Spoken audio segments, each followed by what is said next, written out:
తెలంగాణలో రాగల 5 రోజుల వర్షాలు కురిసే అవకాశం ఉందని హైదరాబాద్ వాతావరణ కేంద్రం పేర్కొంది.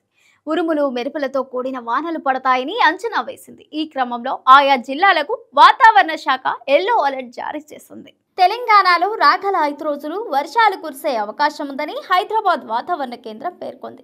ఉరుములు మెరుపులతో కూడిన వానలు పడతాయని అంచనా వేసింది. ఈ క్రమంలో ఆయా జిల్లాలకు వాతావరణ శాఖ యెల్లో అలర్ట్ జారీ చేసింది. ఆదివారం ఆదిలాబాద్, కుమ్రంభీం, ఆసిఫాబాద్, మంచిర్యాల, పెద్దపల్లి, జయశంకర్, భూపాలపల్లి, ములుగు, కొత్తగూడెం, ఖమ్మం, మహబూబాబాద్, రంగారెడ్డి, హైదరాబాద్, మేడ్చల్, మల్కజ్గిరి, నాగర్ కర్నూల్, నల్గొండ, సూర్యాపేట జిల్లాల్లో వర్షాలు పడే అవకాశం ఉందని పేర్కొంది. సోమవారం మంచిర్యాల, పెద్దపల్లి, భూపాలపల్లి, ములుగు, కొత్తగూడెం, ఖమ్మం, మహబూబాబాద్, రంగారెడ్డి, మేడ్చల్, మల్కజ్గిరి, హైదరాబాద్, నాగర్ కర్నూల్ జిల్లాలో వానలు పడే అవకాశం ఉందని చెప్పింది.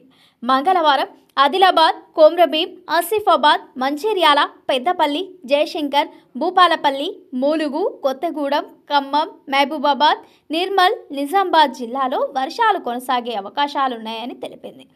ఇదిలా ఉండగా గడిచిన 24 గంటల్లో ఆదిలాబాద్, కుమ్రంభీం, ఆసిఫాబాద్, వరంగల్, కొత్తగూడెం, నల్గొండ, ఖమ్మంలో పలు చోట్ల తేలికపాటి నుంచి భారీ వర్షాలు కురిశాయి. అత్యధికంగా తల్లాడలో 7.3 సెంటీమీటర్ల వర్షపాతం నమోదైంది.